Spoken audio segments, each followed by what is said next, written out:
Hey everybody, welcome to the Design Studio. I'm your host Mikey, and I have a cowl that is available for you. At the end of today's video, you'll see another video pop up on how this concept is done. So I got some yarn from Yarnspirations, and this yarn here was called Caron All Day Wool, and you just need one ball of two colors in order to make this work. I'll put a link in the more information of this video if you'd like to have more information about this particular cowl.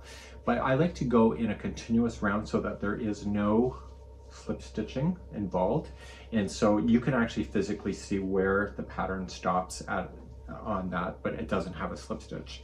And I really wanted to maximize the amount of yarn, so at the top here I wanted to use the remaining of the one color, and so I like my cowls to be nice and tight and then also sink down into my coat, and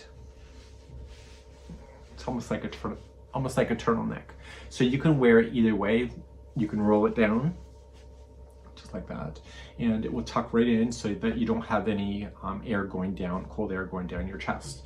So really neat concept. They take me about 2 hours to make, and I really enjoyed the concept in order to do it. I find the color work that I was inspired by the Game of Wool TV show to do something like this, and I had forgotten about this technique, so it was a good reminder, and this is something that's available to you. So in the next video that's popping up now, you will see how this concept is done, and you can enjoy and follow along.